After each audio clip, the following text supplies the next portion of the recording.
তাহলে এঁচোড় চিংড়ি রেডি হয়ে গেছে, দেখতেই পাচ্ছ। প্লিজ পুরো ভিডিওটা দেখার অনুরোধ রইল। নমস্কার বন্ধুরা, আপনারা দেখছেন cook in house of Anima. চলুন রেসিপিতে যাওয়া যাক। এই যে একটা ছোট্ট ইঁচড় নিয়েছি, কাঁচা কাঁঠাল। এটাকে আমি এখন কেটে নেব। এই কাটাটা তোমাদের সাথে শেয়ার করছি। আমি যেভাবে কাটি মনে হয় খুব তাড়াতাড়ি কাটা হয়, সেই জন্য। এবার এখানে সর্ষের তেল নিয়ে নিলাম হাতে।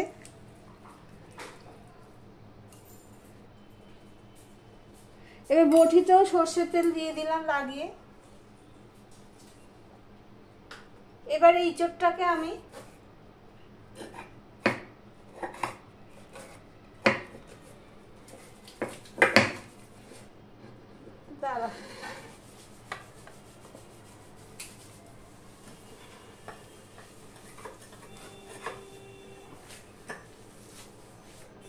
এইভাবে ফালি করে নিয়েছি ইঁচড়টাকে।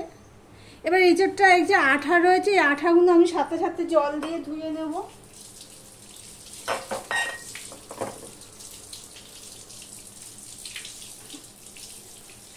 এই দেখো,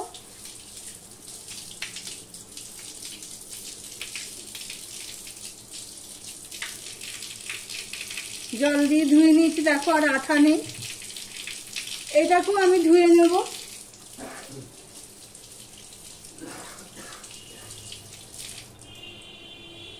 এই দেখো জল দিয়ে ধুয়ে নিয়েছি। এবার বটিটাও ধুয়ে নেব সাথে সাথে।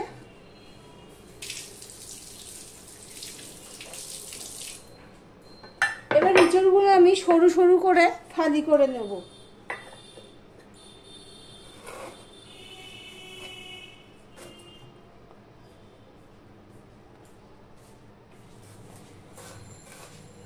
বুকটা ফেলে দিলাম।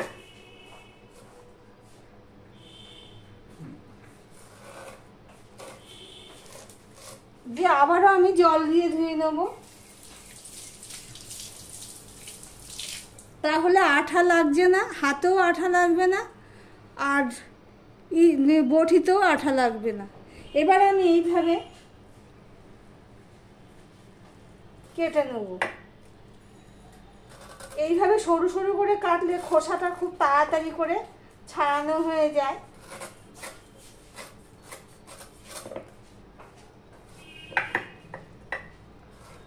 আমার বটিটা সেট হচ্ছে না, আমি এখানেই কাটছি।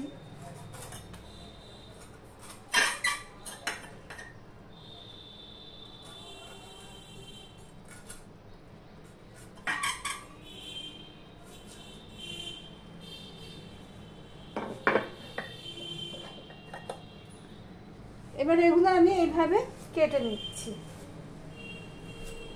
এই দেখো, এইভাবে আমি কেটে নিলাম। সমস্ত ইঁচড়টা কেটে তোমাদের সামনে চলে আসছি। তোমাদের সামনে আমি আবারও একটু কেটে দেখিয়ে দিচ্ছি। এই দেখো,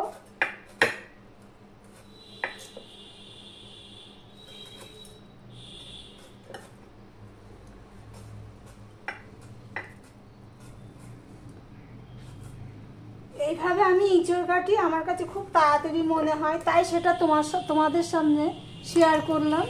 এইভাবেই আমি কেটে নিচ্ছি সমস্ত ইঁচড়টা।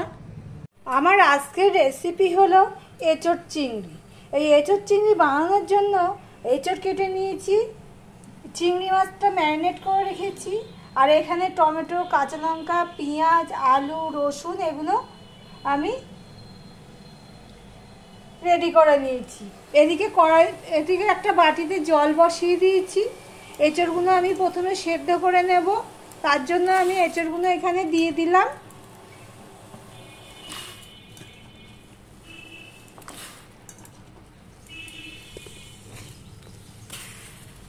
এঁচোড় চিংড়ি বানানোর জন্য আমি এই এঁচড়গুলো সিদ্ধ বসিয়ে দিয়েছিলাম। এই যে সিদ্ধ হয়ে গেছে, নামিয়ে রেখেছি। এবার 15-20 মিনিট আগে আমি এই চিংড়ি মাছগুলো নুন হলুদ দিয়ে ম্যারিনেট করে রেখে দিয়েছিলাম। এবার এই চিংড়ি মাছগুলো আমি ভেজে নেব।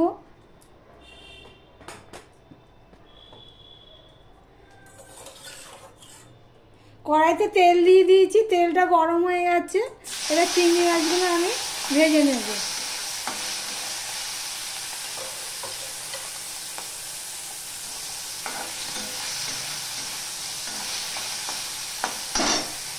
চিংড়ি মাছ ভাজার গন্ধ বেরিয়ে গেছে। এবার আমি এই চিংড়ি মাছগুলো তুলে নেব। প্লিজ ভিডিওটা পুরোটা দেখার অনুরোধ রইল। আর ভিডিওটি যদি ভালো লেগে থাকে তাই লাইক, কমেন্ট, শেয়ার এবং সাবস্ক্রাইব করার অনুরোধ রইল। চিংড়ি মাছগুলো আমি সব তুলে নিলাম। চিংড়ি মাছগুলো সব তুলে নেওয়ার পরে আমি কড়াইতে তেল দিয়ে দিয়েছি। তেলটা আবার গরম হয়ে গেছে। এবার আমি এখানে কালো জিরে ফোড়ন দিয়ে দিলাম।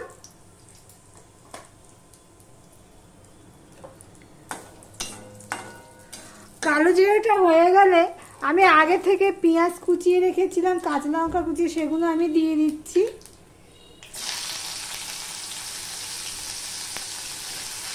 আর রসুনও ছিল, সেই রসুনটুকু আমি দিয়ে দিলাম।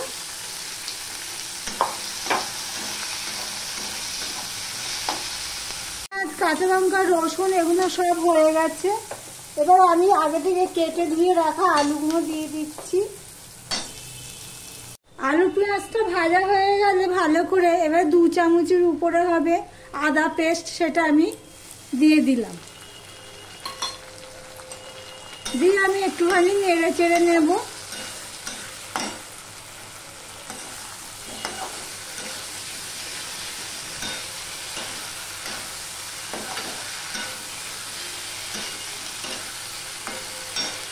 এখানে আমি সমস্ত মশলাগুলো নিয়ে নিয়েছি। 1 চামচ হলুদের গুঁড়ো, 1 চামচ নুন, 1 চামচ লঙ্কার গুঁড়ো, আর 1.5 চামচ ধনে, 1.5 চামচ জিরের গুঁড়ো। এগুলো আমি এখানে সম্পূর্ণটা দিয়ে দিলাম। মশলাটা কষানোর জন্য জল দিয়ে দিলাম অল্প।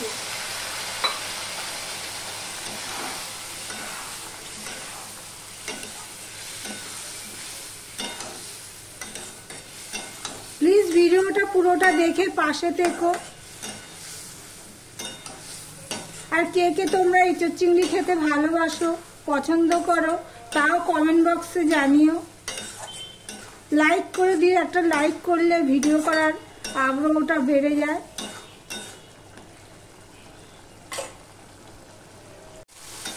মশলাটা আমার অর্ধেক মতন কষানো হয়ে গেছে। এবার এখানে ভেজে রাখা চিংড়ি মাছগুলো আমি দিয়ে দেব। একটু নেড়ে চেড়ে নেব। নেড়ে চেড়ে নিয়ে আমি এই আগে থেকে সিদ্ধ করা ইঁচড়গুলো রয়েছে সেগুলো আমি দিয়ে দিলাম। দিয়ে আমি আবারও নেড়ে চেড়ে কষিয়ে নেব।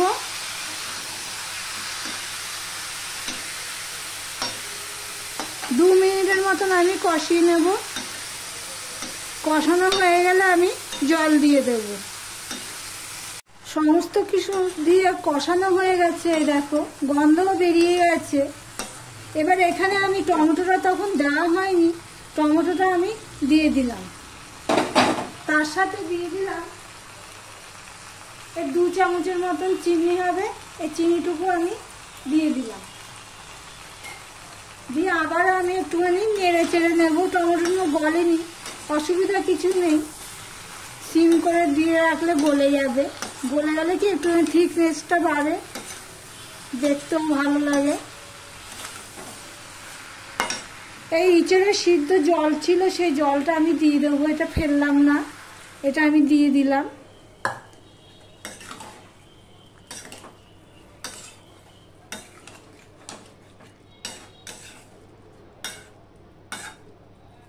এবার আরেকটু জল লাগবে। এটা বেশ রসা রসা টাইপের হবে, ঝোল তো হয় না ইঁচড় চিংড়ি, রসা রসা টাইপের হবে।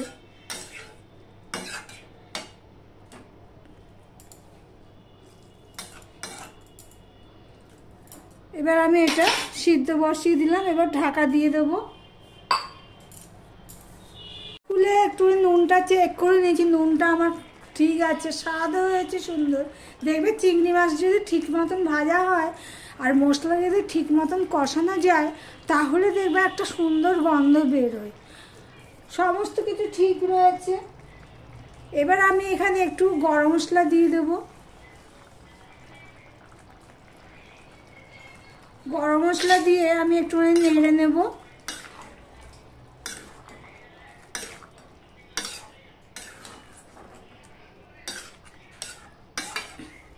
দিয়ে এবার আমি ঢাকা দিয়ে দেব। গরম মশলা দিয়েছি, ঢাকা দিয়ে আমি গ্যাসটা অফ করে দেব। সার্ভ করার জন্য আমি নিয়ে চলে এসেছি একটা ডিশে করে। অনেকটাই হয়েছে, খুব টেস্টফুল। তোমরা প্লিজ বানিয়ে কমেন্ট করে জানিও। আজকের মতো ভিডিওটি এখানেই শেষ করলাম। আবার অন্য কোনো ভালো রেসিপি নিয়ে তোমাদের সামনে চলে আসবো। Thank you.